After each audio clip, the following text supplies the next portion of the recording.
2018년 3월 14일이죠? 15일. 2018년 3월 15일 문학과 독서치료 강의가 되겠습니다. 오늘은 문학과 독서치료 이제 오프닝 강의가 될 것 같아요. 오프닝 강의고 독서치료는 이제 세 가지 구성 요소로 이루어져 있는데, 하나가 이제 도움을 필요로 하는 사람, 상담 상황에서 내담자라고 부르죠.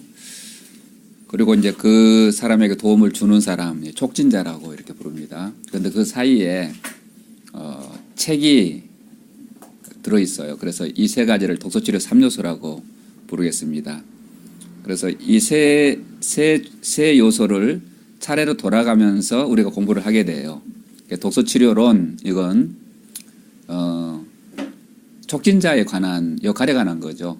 어떻게 프로그램을 구성하고 독서치료가 뭐고, 독서치료 기법이라든지 프로그램을 만드는 거라든지 등등 이런 걸 이제 공부하는 거라면, 지난 학기에 우리가 독서치료와 심리학 공부했잖아요. 그 심리학은 우리가 도움을 주려고 하는 사람을 어떻게 이해할 것인가, 그런 걸 심리학적인 관점에서 공부를 했습니다. 그래서 발달 심리학도 했고, 상담 심리학의 대표적인 이론도 살펴보았고, 그다음에 아주 개괄적이지만 이상 심리학까지 그렇게 우리가 공부를 했던 것입니다. 그리고 이번 학기에는 이제 문학으로 돌아왔습니다. 문학은 우리가 다루려고 하는 그 매체에 관한 공부가 되겠습니다. 우리가 이제 매체 전문가이기도 하죠. 그냥 매체가 없이 구두 언어, 듣고 말하기만 가지고 상담을 하시는 분들에게는 어떤 매체에 관한 특별한 그런 탐구가 필요치가 않아요. 어떻게 잘 들을 것인가, 어떻게 잘 말할 것인가, 그것만 이제 연구하면 되지 않습니까? 거기에 비해서 우리는 매체가 개입되기 때문에 우리가 이제 활용하려고 하는 그 매체의 속성에 관해서 어떤 깊은 탐구가 있어야 되겠고, 그걸 잘 활용해야 되겠죠. 그런데 이제 그 문학이라고 하는 그 매체를 가지고 우리가 이제 사람을 도우려고 해보는 거죠. 그래서 오늘은 이제 문학에 대한 얘기를 좀 해보겠는데요.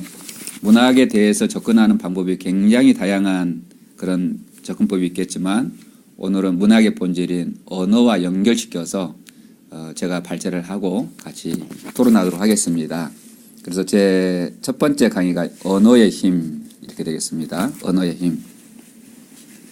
문학은 아주 단순하게 정의하자면 언어를 활용한 예술 활동이죠. 언어를 매개한 예술 활동, 이렇게 정의가 되겠습니다. 미술이 색을 매개로 한 예술 활동이라면은 음악은 소리를 매개로 한 예술 활동이 되겠죠. 같은 맥락에서 문학은 언어를 매개로 한 예술 활동, 이렇게 되겠습니다. 그런데 그 문학의 본질이 이제 언어이기 때문에 우리가 이제 언어가 인간에게 미치는 그 영향력에 대해서 우리가 깊이 탐구할 필요가 있겠고요. 그리고 언어의 기능, 또 언어가 어떤 관점에서 치유적인 힘이 있는가, 이렇게 연결해 가면 되겠습니다. 그리고 이제 독서치료에서 이제 문학을 어떻게 다루는가, 이런 내용들을 얘기를 해볼 필요가 있겠는데요. 먼저 언어와 이제 인간의 관계에 대해서 제가 계속 관심을 가지고 탐구를 하고 있습니다. 언어가 인간에게 미친 영향력, 언어와 인간의 관계겠죠. 언어와 인간의 관계. 제가 아주 인상적인 그 두 가지 그 사례를 한번 들어보면은, 첫 번째, 프레드리히 2세의 언어 실험이라고 하는 게 있더라고요. 여러분이 이제 인터넷에서 찾아보면은 이런 자료들이 금방 나옵니다. 프레드리히 2세의 언어 실험, 이런 게 있는데요. 프레드리히 2세는 신성 로마 제국, 서양의 신성 로마 제국의 왕이었대요. 1194년에서 1250년까지 제위하신 분이시고, 이 왕이 아주 탐구심이 출중했던 것 같죠. 이제 이런 궁금증을 가진 겁니다. 사람이 아무런 교육도 받지 않으면은 어떤 언어를 쓰게 될까? 이게 궁금해진 거예요. 사람이 아무런 교육을 안 받으면은 이 왕이 이런 기대를 했대요. 아마 성서의 언어인 히브리어를 말할 거다라고 생각을 했대요. 그러니까 되게 아주 신앙심이 출중한 그런 왕이었죠. 그래가지고 이제 고아들을 이제 양육하는 그 고아원에다가 그 수녀님들이 운영을 했는데요. 이렇게 명령을 내렸대요. 이 아이들에게 어떤 말도 들려주지 말 것 이렇게 했대요. 그 대신 이제 먹이고 입히고 그런 것은 아주 최상급수로 돌봐달라고 그렇게 했다는군요. 그렇게 해가지고 이제 아이들이 어떤 언어에도 접촉하지 않은 채 양육을 받았는데 어떻게 됐냐면은 아동기에 이 아이들이 다 죽어버린 거예요. 젖을 먹이고 입히고 씻기기도 하고 다 정상적으로 길렀는데 언어에 노출하지 못하자 아이들은 오래가지 못하고 다 숨졌다고 하는 그런 기록이 있습니다. 그래서 말은 그냥 옵션이 아니라 해도 되고 안 해도 되고 하는 게 아니라 어떤 생명의 본질과 연결되어 있는 것 같다라고 하는 거. 이런 실험이 다시는 있을 수가 없겠죠. 그런데 중세 시대에 프레드리 2세의 이 언어 실험은 되게 유명하더라고요. 교재에도 나옵니다. 한번 찾아보시기 바라고. 그렇기 때문에 인간에게 있어서 언어라고 하는 것은 이 선택의 문제가 아니라 그 정신 세계와 심지어는 어떤 육체적인 그런 생명력에까지 치명적으로 영향력을 입히는 대단히 중요한 그런 요소인 것을 알 수가 있죠. 또 지난번에 언젠가 한번 제가 말씀드린 적이 있는 것 같은데 인도의 늑대 소녀 이야기도 아주 인상이 깊습니다. 이것도 이제 심리학 교재에도 나와요. 1920년 12월 달에 인도에 잘 싱긋이라고 하는 사람이 있었는데요.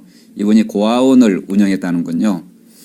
마을에 이제 자주 출몰하는 그 맹수를 소탕하기 위해서 숲속으로 갔는데 늑대굴에서 7살 내지 8살쯤 되어 보이는 그런 여자아이 둘을 발견하게 됩니다. 발견할 당시 이제 완전히 벌거벗은 상태로 그 늑대굴에서 늑대 새끼들과 더불어서 있었다는 것이죠. 그래서 이 아이들을 데려다가 이름을 지어줬답니다. 이제 까말라, 아말라라고요. 까말라, 아말라 쳐보면은 인터넷에서 자료들이 떠요. 사진도 뜹니다. 언니는 까말라, 동생은 아말라라고 이름을 지어주고 이 아이들을 이제 사회화시키려고 노력을 되게 많이 기울였는데요. 뭐 옷을 입히고 또 4발로 기고 있었기 때문에 2발로 보행하는 법이라든지 또 친구들을 이제 사귀면은 사회화가 빨리 될 거라 그래서 친구들도 붙여주고 그랬는데 뭐로 뜯으려고 그래가지고 친구들이 잘 접근을 안 했다 그래요. 그런데 동생은 얼마 못 가서 금방 죽고 말았고요. 이 언지가 한 18살쯤 되어 보이는 나이에 한 10년 정도 생존을 하다가 결국은 이제 죽었는데요. 단어를 한 뭐 700단어, 800단어밖에 못 배우다 그래요. 아무리 가르쳐도. 그러니까 이제 언어 발달에 있어서 발달 심리학에서 보면은 결정적인 시기에 관해서 이야기합니다. 그걸 이제 민감기라고 부르기도 해요. 민감기. 그러니까 언어를 배울 수 있는 가장 민감한 시기는 언제일까요? 3세 이전에, 그죠? 3세가 넘으면은 더 갈수록 어려워져요. 3세 이전에 언어에 노출돼야 되거든요. 충분하게. 그러니까 이 아이들은 늑대의 울음소리 외에는 언어에 노출이 되지 않은 거죠. 그렇죠? 그래서 그 인간의 언어를 수용할 수 있는 틀이 형성이 안 된 것 같아요. 예. 그래가지고 저도 이제 이런 경험이 있어요. 저는 이제 영어를 수십 년 동안 공부한 사람인데 읽고 쓰는 것은 내 노력한 것만큼 되겠는데 듣는 것은 아무리 많이 들어도 안 들리는 거예요. 그렇죠? 근데 우리 그 아들들은 제가 이제 그 아이들 유치원 나이 때 이제 외국에서 1년간 산 적이 있었거든요. 근데 특별히 우리 첫째 같은 경우에는 그때가 8살쯤 됐었어요. 그 필리핀에서 1년 산 적이 있었는데 그 고등학교까지 이제 다닐 동안에 영어 듣기 시험에서는 걱정을 안 했대요. 그러니까 1년만 살다 왔는데도 불구하고. 그러니까 이제 자기가 영어를 열심히 공부하지 않았기 때문에 읽고 쓰기가 이렇게 성격이 뛰어난 건 아닌데도 듣는 것은 아무런 문제가 없다는 거예요. 그러니까 그 민감기에 8살이지만 그 민감기에 영어에 이제 상당히 많이 노출이 돼가지고 듣기에는 자신이 있고, 우리 둘째는 그보다 1살 어렸었는데 걔는 아예 영어 교육과 갔잖아요. 예, 영어 교육과 가서 영어가 아주 능통합니다. 그렇죠? 그런데 그 아이들에 비해서 저는 수십 배 더 열심히 노력을 했건만 여전히 안 들려. 그 차이가 뭐겠습니까? 저는 시골에서 자라서 영어를 들어본 적이 없죠. 그렇죠? 라디오에서도 들어본 적이 없는 거예요. 선생님들이 영어를 가르치는 것은 이제 일본식으로 그 이상한 발음 있잖아요. 예. 그렇게 발음해서 노출된 적이 없습니다. 그래서 이 언어에 있어서만 민감기가 있는 게 아니라 다른 여러 가지 영역에서 민감기가 있다고 하는 것을 이야기하고 있습니다. 다시 말해서 정서를 이제 배우는 데도 민감기가 있고, 또 애착 관계를 형성하는 데도 민감기가 있죠. 정서 예. 민감기는 보통 언제 감정이 이제 섬세하게 분화되는 게 초등학교 때까지라고 얘기를 해요. 정서 발달 이론을 한번 연구해 보시면, 예, 초등학교 때까지 희노애락의 여러 가지 다양한 감정들을 이제 어휘들을 배우게 된대요. 그런 어휘들이 충분하지 않으면 이제 결손이 생기겠죠. 그러면 어떻게 되겠습니까? 성인이 돼서 감정을 표현하는데 쾌감, 불쾌감만 표현할 수 있게 되죠. 남자들이 특히 이게 엄청나게 이렇게 둔해요. 그 같은 감정이라도 되게 스펙트럼이 다양하잖아요. 불안만 놓고 보더라도 아주 강력한 불안, 공포에서부터 시작해서 약간 불안한 것까지 되게 섬세하게 이렇게 스펙트럼이 많을 텐데, 그 흰색도 뭐 색 종류가 엄청나게 여러 가지듯이 그런 거에 대해서 이제 민감성이 떨어지기 때문에 남자들은 싫고 좋은 것만 있죠. 그렇죠? 왜 싫은지 말해보라 그러면 말을 잘 못하고 이제 이렇게 되지 않습니까? 그래서 이제 이 언어에 관해서 많은 연구들이 진행이 되고 있더라고요. 그 중에 제가 이제 읽은 아주 중요한 책이 한 권 있었습니다. 저한테 계속해서 영향을 주고 이제 생각거리를 제공하는 것인데, 김용규 선생님의 생각의 시대라고 하는 책이 있습니다. 그걸 한 2년 전 제가 읽고 마음속에 아주 깊이 담았는데요. 이분이 이제 인간의 어떤 사고 능력과 언어의 관계에 관해서 저 아주 거슬러 올라가지고 뭐 소크라테스 그 시대까지 막 거슬러 올라갔고요. 그 이전까지 거슬러 올라가서 현대까지 그 연구들을 총망라하면서 인간과 언어의 관계에 관해서 논한 책입니다. 생각의 시대라고, 김용규. 저한테는 대단히 중요한 어떤 텍스트예요. 그게 이분의 설명이 이래요. 사람은 이제 그 1차적인 사고와 2차적인 사고가 있는 거다, 이렇게 일단 구별을 하더라고요. 1차적인 사고라고 하는 것은 뭐냐면은 우리 감각으로 느껴지는 것을 언어로 표현하는 거예요. 예를 들어서 오늘 날씨가 어땠습니까? 비가 오고 축축하고 네. 그러셨습니까? 그 온도는 어땠습니까? 좀 낮고 차갑고 서늘했습니까? 서늘하지 아, 약간 더웠습니까? 아니요. 아, 덥지는 않았습니까? 딱 적당했습니까? 춥지 않은 비가 오는데 안 춥네요. 네. 그 날씨가 이제 내 몸으로 이렇게 느껴지는 그 감각을 우리가 언어로 지금 그 명료화하고 있잖아요. 이런 거 있잖아요. 지금 배가 고픈가요? 배가 부른가요? 뭐 그렇진 않아요. 그렇지 않은가요? 네. 예. 졸리우신가요? 아니요. 괜찮으신가요? 몸에 아픈 데는 없으신가요? 네. 이런 거 이제 오감으로 느껴지는 걸 이해하려면은 그 감각을 언어로 바꾸지 않으면 우리가 이해할 수 없습니다. 언어의 기능이에요. 그러니까 언어가 곧 이해예요. 이해. 그렇기 때문에 이제 우리가 이제 그 드라이 아이스 혹시 만져본 적 있으시죠? 그 뭐 마이너스 수백 도이기 때문에 딱 만지는 순간에 딱 손에 붙잖아요. 근데 딱 만지는 그 순간에 이게 뜨거운지 차가운지 순간적으로 헷갈릴 때가 있죠. 그런 경험 안 해보셨어요? 아, 이거 뜨거운 거야? 차가운 거야? 얼음 같은 근데 우리가 그걸 언어로 바꿔줘야만 뜨거운 것은 뜨거운 것이고 차가운 것은 차가운 것이 돼요. 그 순간에 딱 들어오는 것은 그냥 전기 신호예요. 전기 신호. 다시 말해서 전기 신호를 느꼈다고 해서 우리가 이해한 건 아니에요. 그냥 감각이 먼저 들어와 버린 거예요.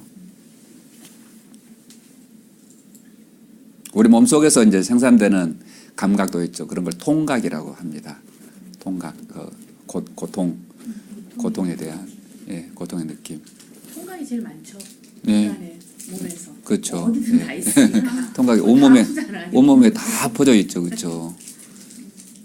근데 이게 적당히 누르면은 이건 이제 터치, 터치 정도라고 하지 아직 아프다고 우리가 해석하지는 않죠. 그런데 그 감각마저도 사람에 따라서 다 정도가 달라요. 그러니까 너무 지나치게 민감한 사람은 눌러도 기절할 정도로 아파해요. 그러니까 과도한 통각을 가진 사람이 있어요. 그래서 이렇게 고통에 관해서 연구한 사람들이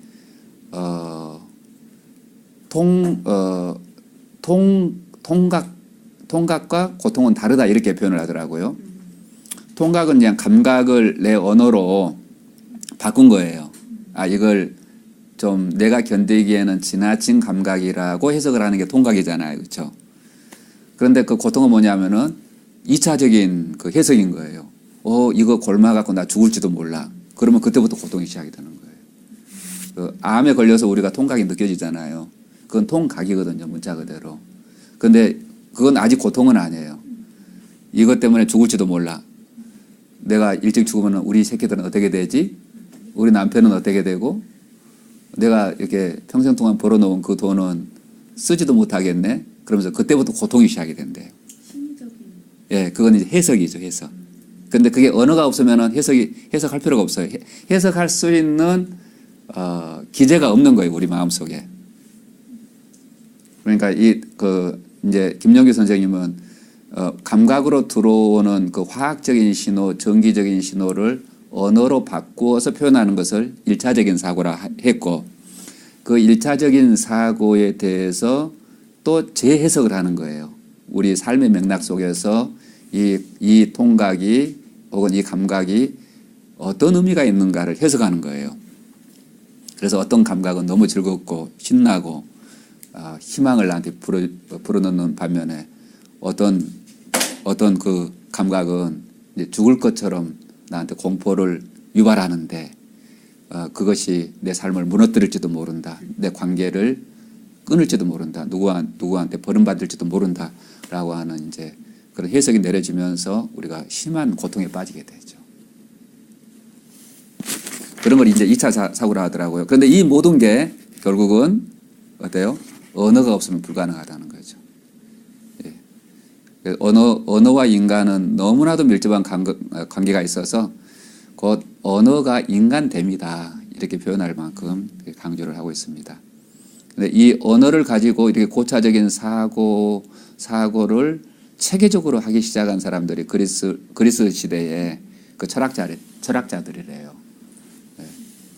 피타고라스라든지 여러 철학자들을 소개해요. 피타고라스라든지 뭐 아르키메데스라든지 뭐 플라톤이라든지 이런 사람들이 있죠.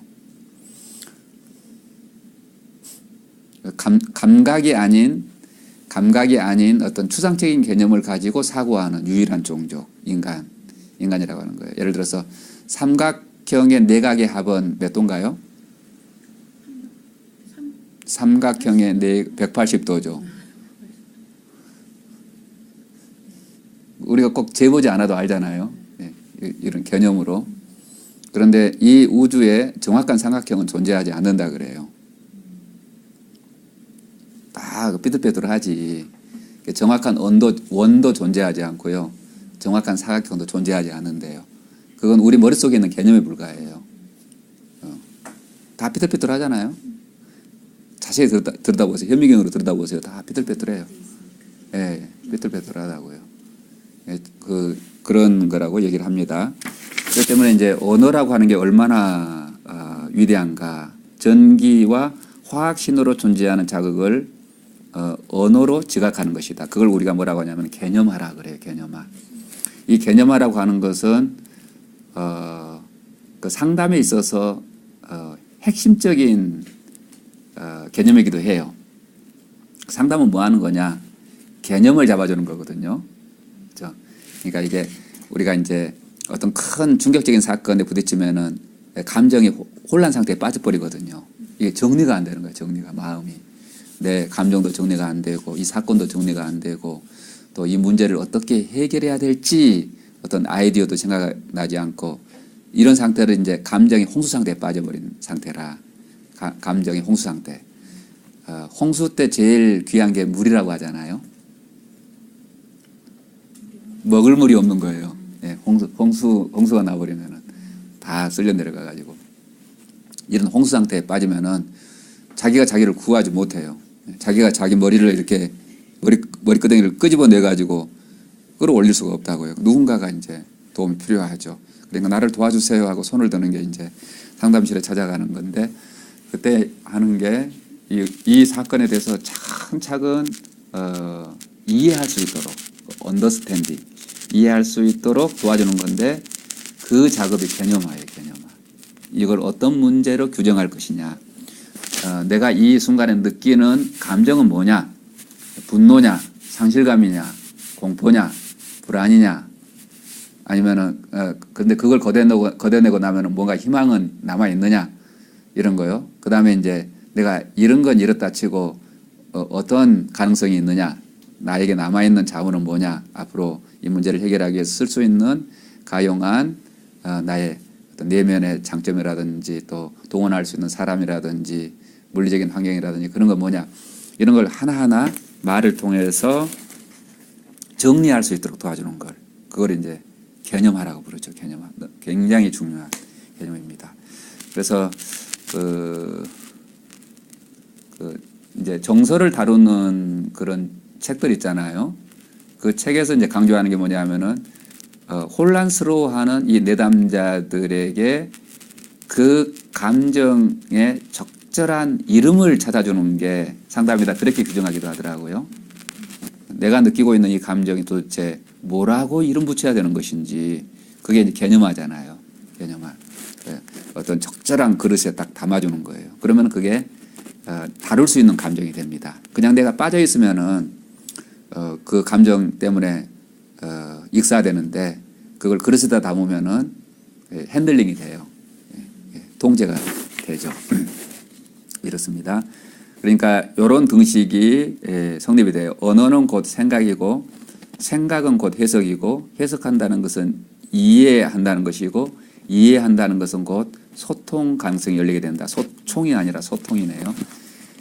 언어, 생각, 해석, 이해, 소통 이게 하나의 어떤 클러스터, 한 뭉치의 어떤 개념으로 같이 움직이는 것이다. 이렇게 볼 수가 있겠습니다.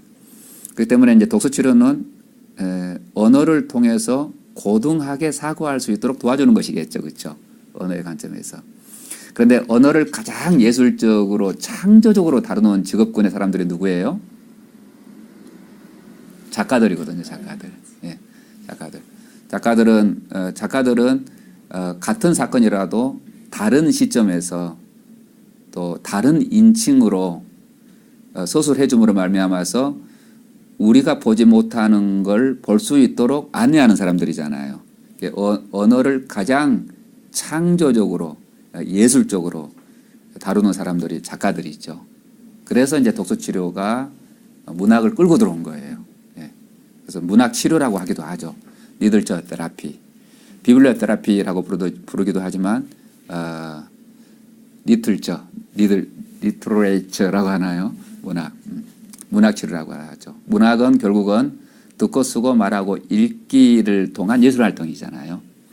그런 점에 있어서 이제 독서 치료하고 딱 겹치죠. 독서 치료는 책이 본질이 아니라고 그랬죠. 책은 이제 정보를 담은 매체에 불과한 것이고 진짜 본질은 사람의 독서하는 행위, 듣기, 말하기, 읽기, 쓰기. 여기에서 읽기가 존재하기 위해서 이제 책이 필요한 거죠. 책은 이제 이 독서 행위를 돕는 하나의 매체인 것이지 거기에 본질이 있는 거다 아니다. 다시 말해서 책 속에 원천 기술이 있는 게 아니다. 우리의 원천 기술은 독서 행위에 있는 거다. 독서 행위. 그 독서 행위는 언어를 매개로 하는 거다.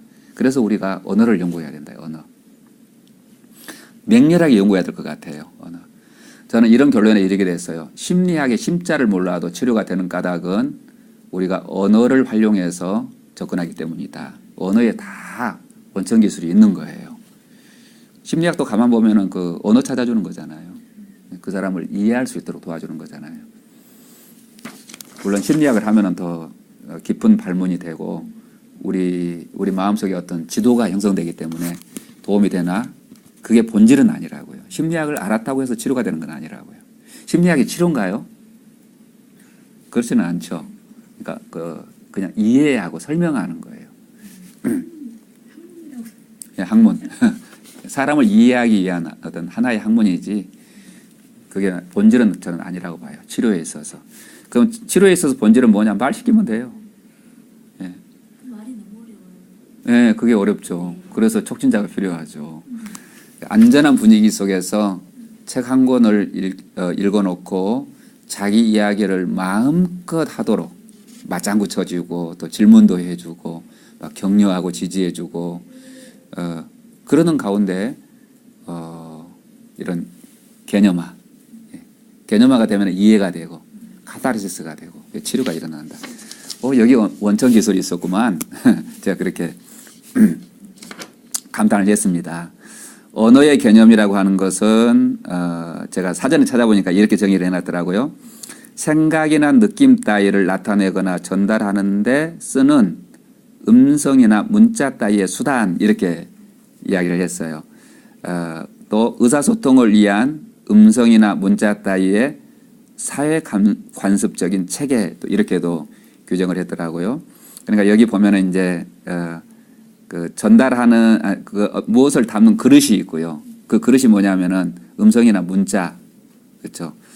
그 그릇이 이제 음성이나 문자고, 그런데 그 음성이나 문자가 사회적으로 합의가 돼야 된다는 거예요. 그걸 우리가 프로토콜이라고 하죠. 프로토콜은 이제 규약이거든요. 규약. 그러니까 우리나라는 이렇게 꺽쇠를 하나 써놓고 이걸 기억이라고 하자 약속됐잖아요. 기억. 그 다음에 꺽쇠를 이렇게 눕혀놓으면 니은이 되잖아요. 이걸 니은이라고 하자. 그렇게 하고 모음도 이렇게 아는 이렇게 쓰자. 어는 이렇게 쓰자. 다 규약이 있죠. 그 한글 규약. 그런데 그걸 나만 알고 있고 다른 사람 아무도 몰라. 그러면 어떻게 돼요? 그건 이제 언어가 아닌 거예요. 그건. 예. 그냥 소리예요. 소리. 자기만의 암호자. 예. 자기만의 이제 암호죠. 그렇죠. 소리. 그러니까 두 사람만 쓰는 그 음성도 있겠죠. 언어 규약도 있겠죠. 부부들 사이에는 이제 그런 게 발달된다고 그러더라고요. 그러니까 이제 잠자리 하는 날을 이제 뭐 받침 있는 날로만 한다든지 뭐 이런 거 있잖아요. 자기야 일어났더니 커피가 설탕 그러면은 아니고. 아니 그냥 자기 하면 알아서 너무 오래됐으니까 알아서 좋아하는 스타일로.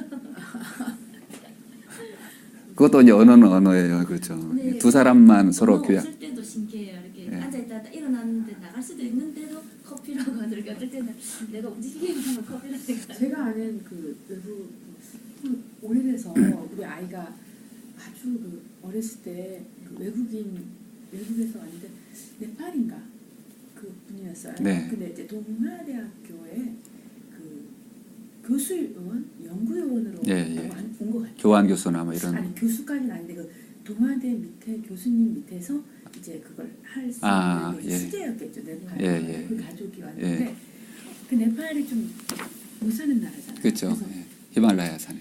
그래서 우리 그러니까 같은 교회를 다니게 됐는데 그 좀 안 좋아 좀 그래서 아이가 이제 어린이집을 다니는데 네. 이 아이도 교육을 받아야 하잖아요. 네. 그 집 아이도 네. 아이가 하나였는데 마침 딸이고 해서 이 아이를 이제 제가 다니는 유치원 원장님한테 그 사정을 내기해서 교육받을 수 있도록 이제 열어줬거든요. 무료로. 돈이 없는 집이니까. 네. 좀 섞어서 좀 해주면 안 되냐. 그때 당시에 또 10년 전쯤이었으니까 한참 그 다문화의 초입 단계라고 볼 수 있는데 하여튼 좀 우리나라에서 조금 그런 거를 많이 수용해야 된다는 생각을 막 이렇게 발전시키는 그랬던 것 같아요. 그래서 이 원장님이 좋은 것 같다. 자기 원해도. 그래서 제가 이제 다니게 됐어요. 예. 다녔는데 그 엄마랑 나랑 이렇게 일주일에 한두 번씩 이렇게 만나면서 이렇게 교제를 일부러 그런 시간을 많이 가졌거든요. 그리고 뭐 때로 이제 집에 뭐가 좀 있으면 그 엄마한테 이렇게 다 주고 이제 예. 먹을 수 있게 좀 이렇게 해주고 했는데 그 네팔이란 말 저는 그때 처음 알았는데 마더텅이라고 네. 이렇게 언어가 예, 예. 가정에서 사용하는 언어가 있고 예. 아, 달라요, 그게? 네, 가족끼리만 통하는 네, 언어? 그런가 봐요. 오, 신기하다. 그러니까 저는 예. 잘못 알아들었는지 그 사람하고 음, 얘기를 어쨌든 그래서 깜짝 놀랐어요.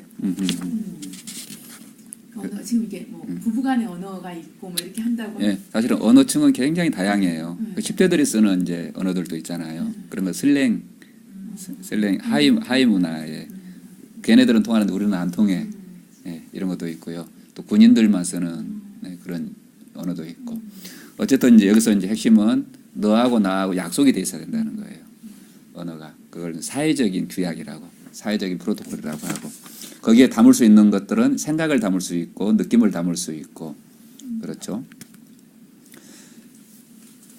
이제 이런 게 언어인데 이 언어의 기능을 우리가 열심히 연구를 해야 될 것 같습니다. 도대체 말이 어떤 기능이 있길래 상담은 말로 하는 건데 말 시키면 사람이 왜 성장하지? 왜 속이 후련해지고 또 이해할 수 있고 이해하고 마음의 힘이 자라게 되는가? 그랬을 때 이 언어의 기능 그렇기 때문에 이제 언어 문법을 연구하는 분도 있고 이제 언어의 특성을 연구하는 분도 있고 언어학이라고 하는 분야가 있기는 해요. 그럼 제가 그거 읽어보니까 우리하고는 별로 도움이 안 되더라고요. 예를 들어서 항상 이제 저는 사람을 돕는 학문을 하는 사람으로서 이걸 어떻게 활용할까 이런 관점이거든요. 그러니까 이걸 뭐라고 하지? 그 실용적인 관점에서 접근을 하기 때문에 자동차를 예로 들어보면은 자동차를 실용적인 관점에서 이제 보는 시각하고 이 자동차 자체를 연구하는 것하고는 굉장히 많이 관점이 다르지 않겠어요? 실용적인 관점에서 연구하면은 우선 제일 먼저 뭘 보시겠어요? 자동차. 실용적인 관점에서 자동차를 보려면은 저는 돈이 많지 않아서 가격이 얼마인가 이거 볼 거예요. 그렇죠? 가격 대비 뭐 성능이 어떤가 뭐 이런 거 볼 것 같아요. 그다음에 이제 그 뭐 튼튼한가, 뭐 운전은 편리한가, 내비게이션은 달렸나 안 달렸나, 이 바퀴 한 짝 가는데 얼마쯤 들 건가, 이런. 예? 예. 그다음에 이제 이거 엔진 오일은 얼마나 주기로 갈아야 되나, 뭐 이런 거 있잖아요. 휘발유는 얼마나 먹나, 연비 이렇게 접근해요. 그래서 이 몇 가지만 알면은 충분해요. 자동차 그 자체를 연구하지 않아도 돼요. 예. 그런데 어떤 분은 이제 자동차를 생산하는 사람 입장이나 수리하는 사람 입장에서는 속속들이 다 알아야 되지 않겠어요? 저도 언어도 마찬가지라고 생각해요. 언어가 얼마나 엄청난 이런 존재인 것을 우리가 앞에서 얘기를 했는데 그 언어의 특성이라든가 언어의 종류라든가 뭐 음운 법칙이라든가 문법이라든가 이런 걸 연구하는 학문이 어마어마한 학문들이 있어요. 그 언어학이라고 하는 게 존재를 하는데 근데 이제 궁금해졌어요. 그럼 그거를 다 안다고 내가 말을 잘 부릴 수 있나? 그건 다른 문제더라고요. 그러니까 언어학을 연구한다고 문학가가 되는 건 아니잖아요. 그렇죠. 또 문학가라고 그래서 언어를 진짜 잘 소양하는 사람인가? 그렇지도 또 않더라고요. 그래서 이제 철저하게 언어를 사용하는 사람 입장에서 나를 성장시키고 다른 사람의 성장을 돕는 그런 스탠스, 그렇죠. 그런 입장을 가지고 언어를 다시 한번 체계적으로 연구해보자 이렇게 결심을 하고 있습니다. 그러고 봤더니 이제 꼭 질문하면 대답이 나오더라고요. 그래서 언어의 기능들이 언어는 일단 개념화 기능이 있어서 이 개념화는 명료하게 되죠. 명료화 시켜주죠. 나의 어떤 감정이라든가 나의 상황이라든가 또 내가 부딪히는 어떤 문제라든가 갈등이라든가 내가 가진 어떤 자원들 또 내게 있는 어떤 부족한 것들 뭐든지 질문하면은 이 언어를 통해서 명료화가 돼요. 명료화가 된다는 것은 곧 이해한다는 뜻이거든요. understanding, 이해. 그리고 이제 언어를 통해서 표현하고 표출하고 내 감정을 주먹으로 날릴 수도 있지만 말펀치로 날릴 수도 있거든요. 어떤 게 더 안전한가요? 예, 말이 훨씬 더 안전하죠. 또 상대방은 안 듣게 해도 돼요. 대나무 숲에 가가지고 예, 대나무 숲에 가서 해도 후련해요. 해본 사람만 알아요. 그런데 꼭 입으로만 말해야 되나 글로 쓰면 더 후련하거든요. 그게 이제 전월 치료로 가는 거죠. 표현 및 표출, 소통 기능이 있고 말을 해야 알아들어요. 그렇죠? 세상에 가장 미성숙한 사람이 말하지 않아도 알아주길 바라는 사람. 정말 미성숙하거든요. 좀 부인들이 꼭 그런 경향이 말해요. 꼭 내가 말을 해야 알아듣나 이래요. 남자들도 또 그래요. 내가 꼭 말로 표현해야 내가 사랑한다고 하는 것을 아나? 말로 표현 안 하는데 어떻게 알아? 10분의 1밖에 못 알아차리지. 소통 기능, 질문 기능도 있고 이 질문 기능은 너무너무 중요합니다. 그렇죠? 질문을 올바르게 해야 올바른 해답을 찾아갈 수가 있습니다. 질문은 우리 생각의 방향을 이끌어가요. 올바른 방향. 그러니까 제가 언젠가 말씀드린 적이 있었던 것 같은데 나는 왜 하는 일마다 안 되지? 그럼 해답이 뭐가 나온다고요? 나는 왜 하는 일마다 안 되지? 라고 질문했어요. 그러면은 내가 이러이러하니까 안 되지. 그러니까 내가 해도 안 되는 이유가 자꾸 나오겠죠. 그럼 그 이유를 발견하면 기분이 좋아져요, 나빠져요? 기분이 나빠지잖아요. 근데 반대로 나는 왜 하는 일마다 재수가 좋지? 이렇게 질문하면은 뭐 몇 가지라도 재수 좋은 걸 찾아낼 수 있겠죠. 그러면은 그걸 찾아내면서 내 기분이 좋아지게 돼요. 이렇게 질문 기능, 그 질문을 바르게 해야 되고요. 가상현실 기능이라고 하는 것은 소설가들이 마르고 닳도록 하는 거예요. 이게. 말로 하나의 세계를 창조해내잖아요. 생텍쥐베리 어린 왕자 꼭 그런 별이 있을 것 같처럼 느껴지지 않습니까? 그런 인물이 있는 것처럼 느껴지지 않습니까? 생텍쥐베리는 죽었어도 어린 왕자는 살아있어요. 윌리엄 셰익스피어의 로미오와 줄리엣 살아있는 것 같지 않아요? 얼마나 수없이 인류들이 영화로 만들고 뮤지컬로 만들고 뭐 연극으로 만들고 뭐 만화로 그리고 지금도 로미오와 줄리엣은 이 땅에 존재. 예 존재하고 예. 그러면서 예. 제일 되게만 애들한테 주는 영향력을 보면서 우리가 그냥 스쳐 지나가는데 누가 더 영향력이 있는 것인가 하는 생각이 들더라고요. 예.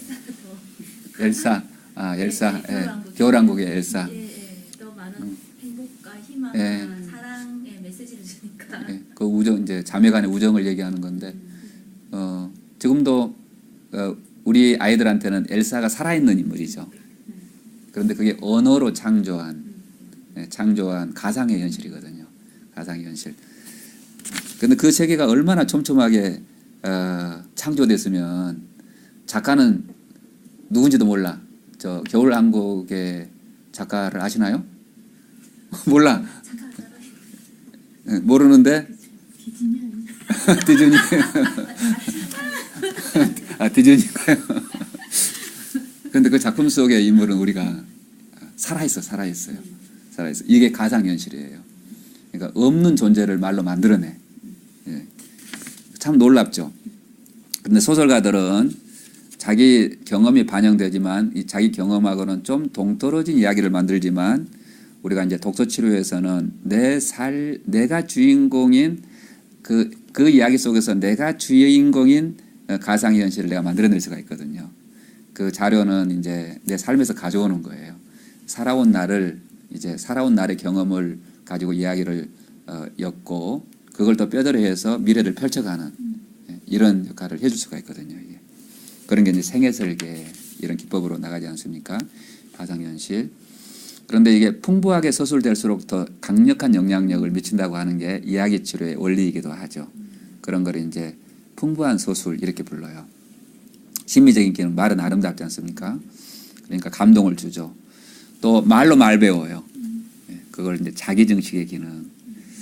말을 못하는 사람은 말을 못 배우겠죠. 이게 자기증식 하더라고요, 말이. 그러므로 이것도 빈익빈 부익부가 일어나요. 언어가 풍부한 사람은 그 풍부한 언어로 더 가속도를 붙여서 언어를 배울 수가 있지만 언어가 부족한 사람은 노력해도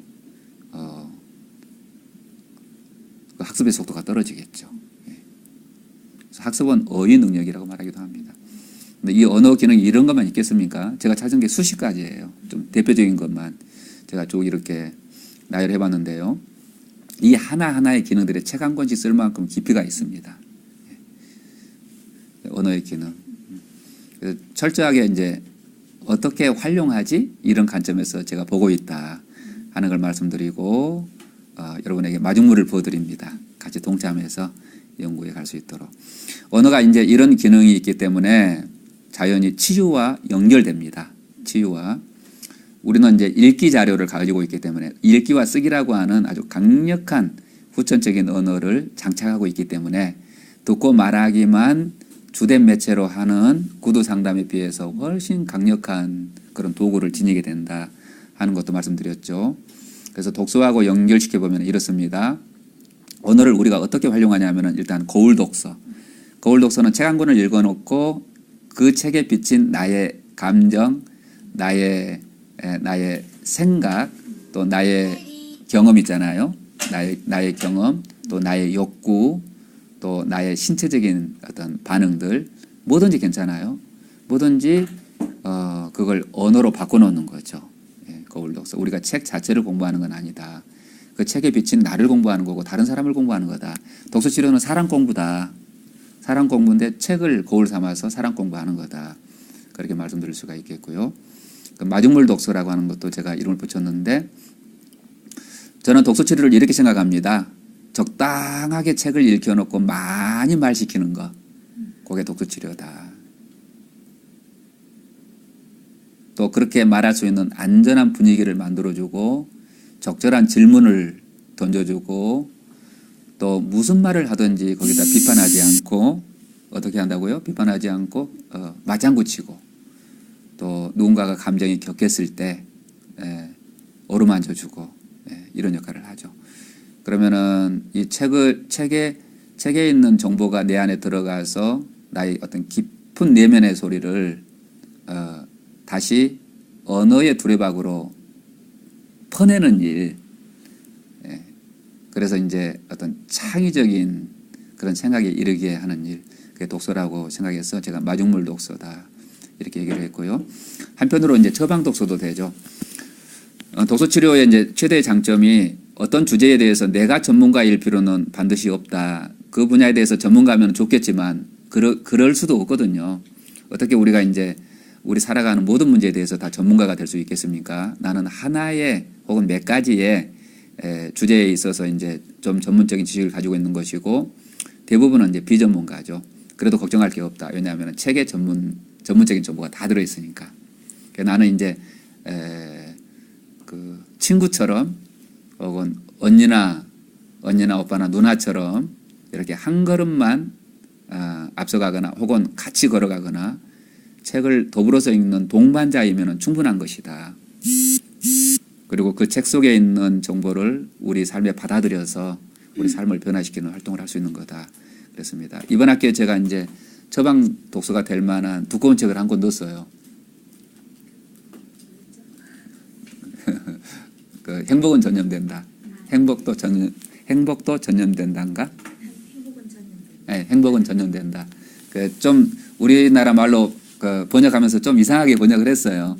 원래 제목은 그게 커넥티드라고 하는 겁니다. 연결된, 연결 뭐 혹은 좀 의역을 하자면 어떤 관계, 관계 맺음 이런 뜻인데요. 대인관계에 관해서 정말로 체계적으로 연구를 했더라고요.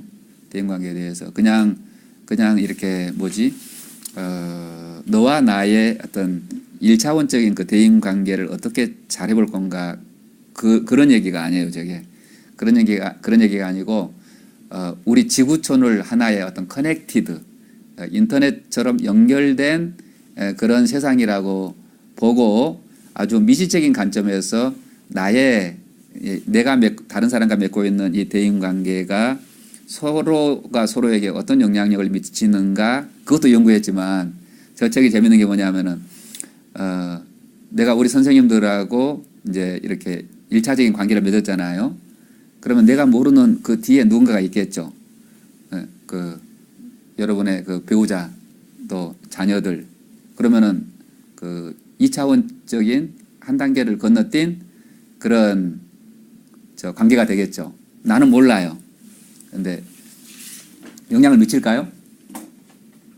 제가 여러분하고 맺고 있는 이 1차적인 관계가 나로 보면은 2차적인 관계예요. 몰라요. 그분하고는 직접적인 관계를 안 맺었어요. 그런데도 영향력을 미칠까요? 영향력을 미치죠. 예. 그런데 그 친구의 친구는 어떨까요? 그러니까 그 우리 선생님의 아드님의 친구한테도 영향을 미칠까요? 미칠 것 같아요. 그걸로 인해서 아들이 변한 게 있으니까 그에 대한 행동이 예. 바뀌는 그러면 아들의 친구의 친구 네 번째까지는 어떨까요? 미치지 않을까요? 네 번째까지도 미친대요. 참 기가 차죠. 그런 걸 연구한 거예요. 그런 걸. 그런 의미에서 이제 이제 한국말로 바꾸면서 행복은 전염된다 그렇게 번역을 했나 봐요. 그러니까 내가 행복하면은 내가 관계 맺고 있는 사람의 친구의 친구의 친구까지도 영향을 미친다는 거예요. 그런 걸 생각해 볼 때 얼마나 이게 참 놀라운 그 관계망인지, 관계가 얼마나 중요한 것인지. 그래서 거꾸로도 되겠죠. 내가 부정적이고 아주 비판적이에요. 그러면 그런 것도 어떻게 돼요? 네 다리 건너서 영향을 미치겠죠. 예. 내가 어떤 에너지를 생산할 것인가, 그건 이제 그러니까 깊이 생각을 해봐야 될 것 같아요. 아들 친구를 얘기하면서 쟤는 뭐 할 때 그날따라 기분이 나빠가 자기한테 자꾸 그런 걸 뭐라 버럭한다는데 저도 그 애를 한 달에 알다 보니까 가정 환경에 이제 그걸 알게 되니까 그 집 가정 환경에서 일어났던 일이 아들한테서 우리 아들 나한테 와서 기분 그렇게 되니까 연결되네요. 서너 다리 건너가지고 이제. 네, 그걸 예. 이렇게 다 하니까 엄청 예. 나네요. 그 저희 학교에서 그 담임 선생님이 부부 싸움이 전 학생한테? 저 네. 아니 그러니까 전 학급 학생한테? 전 학급의 학생의 또 그 집의 동생들이 얻어맞을 가능성이 있고 그 동생은 또 강아지를 발로 차고 그 강아지는 고양이를 물고 고양이는 집을 나가고 이렇게 연결되는 이제 우리가 그렇게까지는 관계를 안 들여다봤거든요. 그런데 그 책은 이제 아주 섬세한 체계적인 연구를 통해서 그걸 이렇게 조금 높은 시각에서 봤더라고요. 네. 관계가 미치는 우리 사회 전체 구성원들과 전체에 미치는 영향력이 어떤 것인가. 되게 재밌는 책이었어요. 그 처방 독서, 놀이 독서. 책 가지고 놀아야 된다고 제가 거듭 강조했잖아요. 상담은 심각하게 하는 것보다 좀 놀이가 되면 좋겠다. 휴식이 되고 또 관계 독서 이런 이름을 붙여가고 있습니다. 이런 걸 우리가 이제 알았다고 그러니까 소식을 들었다고 그래서 내가 곧 리더십으로 옮길 수 있는 건 아니기 때문에 어차피 이렇게 그룹으로 모여가지고 계속해서 리더십을 이렇게 길러 가야 되죠. 그래서 제가 최근에 유튜브에다가 이제 독서 치료를 강의를 해서 올리고 있잖아요. 그런데 거의 1000번 가까이 벌써 받으라고 한 3달도 안 됐는데 예, 그렇게 하는 까닭이 일단은 동기부여하기 위해서 그렇죠? 독서 치료라는 게 이런 거야. 이렇게 이런 방식으로 사람을 돕는 겁니다. 동기부여하기 위해서 프로헤치는데 제가 이렇게 프로헤치니까 우리 아들이 그랬나? 아버지 이렇게 다 프로헤치면은 망하는 거 아니에요? 그러더라고요. 그래서 망하지 않는다. 상담이라고 하는 건 정보를 알았다고 그래서 상담을 내가 할 수 있는 건 아니다. 어차피 이걸 몸으로 익히려면은 오프라인에서 사람들이 모여야 된다. 같이 모여서 책을 읽어보고 적용해보고 막 부딪히면서 이게 체화된 지식이 돼야 되지. 유튜브 동영상 뭐 몇십 편 봤다 그래서 할 수 있는 건 아니다. 그러니까 씨를 뿌리니까 안심해라. 제가 그랬거든요. 그죠? 저도 이혼수 처음에 이게 남편한테 얘기하면서 제가 이제 남편 그런 말 안 했지만은 이런 이론 수업 정말 좋긴 한데 정말 이제 목사님의 힘은 그 뒤에 있다고 이렇게 네. 수업할 때 근데 그걸 글로 적어서 목사님이 하신 말씀 적어서 연습을 해도 안 되는 것 같아요. 네. 그 지점에서 그만 틀린 그런 거. 예, 예, 예. 네, 그런 그 제가 나눠줄 수 있는 게 있고 나눠줄 수 없는 게 있어요. 그 나눠줄 수 있는 것을 명목 지식이라고 불러요. 예, 명목. 그런데 나눠줄 수 없는 걸 암묵지라고 불러요. 암묵지는 뭐냐면은 내 몸에 체화된 어떤 리더십이 있는데 그건 나도 설명을 못 해요. 그냥 느끼는 것일 뿐. 예, 예, 예. 그 최근에 읽은 예. 책 중에 뭐 하여튼 거기서 그런 얘기를 하더라고요. 미술가 3명을 조선시대 미술가 3명을 얘기하면서 이제 그 설명을 했는데 한 분은 이 사람의 이 테크닉, 이 사람은 배울 수 있다. 예. 이 사람은 우리가 알 수 있지만 배울 수 없다. 그 제가 말은 잊어버렸는데 그 느낌. 그러니까요. 예, 예. 따라갈 수 없는 예. 그 부분은 그냥 테크닉이 뛰어나서라는 표현이 아니고 예. 예, 표현 부분이라든지 맞아요. 그런 예. 부분이라든지. 어떤 사람이 강의를 하는데 똑같은 비슷한 강의를 듣고 공부하고 그 앞선 강사와 똑같이 그걸 하는 거예요. 네. 그런데 절대 똑같지가 않은 거예요. 똑같지 않아요. 예. 같을 수가 없지. 예. 왜냐하면 사람이 틀리고 그 사람마다 속에 내재된 자기의 그 이 양식이라든가 맞아요. 예. 이런 것들이 다 틀리고 또 어떤 한 권의 책을 똑같이 읽는다 해도 음. 받아들이고 그 사람이 습득하고 그 다음에 이해하고 느낀 것도 틀리고 맞아요. 예. 근데 그거는 그때마다 다 틀리거든요. 예, 설명할 예, 때마다 예. 똑같은 걸 설명해도 이날은 이게 예. 내 내재된 게 나올 때는 이걸 맞아요. 설명하고 맞아요. 예. 그냥 단순하게 한 시간 수업을 듣고 그 똑같이 흉내내며 그 수업을 한다 해도 그 다음 강사가 예. 결코 그 폭은 말도 못하게 맞아요. 큰 차이를 느낀다. 예, 똑같은 강의를 내가 하는데도 또 찍으면 또 다른 게 되더라고요. 심지어는 그렇기도 해요. 예. 그때 맞아요. 저는 1강만 들었는데 저는 그때 바빠가지고 1강만 들으면서 그 생각했어요. 그러니까 목사님의 첫 번째 강의의 느낌이 그러니까 지식을 전달하는 게 아니고 이렇게 해서 이런 게 있으니까 찾아보시고 공부할 수 있는 사람한테 가이드를 주는 느낌. 그렇죠. 그렇죠. 예. 예. 그런 공부가 그런 게 되게 저것만 달달달 외우면 되겠다 이런 느낌이 아니라 예. 예. 예. 그 느낌.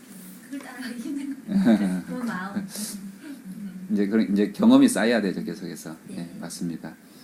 그래서 이제 우리가 이런 언어를 기반으로 해서 상담을 하는 것이고 그 언어가 이제 문학하는 활동이기 때문에 도서치료와 문학을 공부하게 되는 것이다. 그래서 또 문학을 공부한다는 것은 이 언어를 좀 더 창조적이고 강력하게 활용해 보자고 하는 취지예요.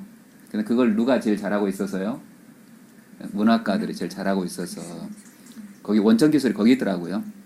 그러니까 문학가들의 그 언어를 다루는 전략 또 다양한 기법들 그런 걸 우리가 도구로 가져와 가지고 우리는 이제 맥락을 바꿔서 사용하는 거죠. 어떻게 나를 이제 성장시키고 다른 사람들의 성장을 촉진하는 그런 도구로 쓰고자 하는 겁니다. 원천 기술이 언어에 있다 하는 거죠. 문학과 독서치료 이제 문학의 내용을 우리가 활용하고요. 이미 이제 작가들이 창조해 놓은 문학 작품들 그게 시가 됐든지 수필이 됐든지 소설이 됐든지 동화든지 뭐든지 그런 언어에 이미 창작된 컨텐츠 그걸 우리가 활용하고 그런데 그걸 넘어서는 거예요. 문학과 독서치료는. 그러면 어떻게 하자는 거냐? 두 번째로 그들이 이야기를 창조하는 기법을 우리가 활용해 보자는 거죠. 네, 기법.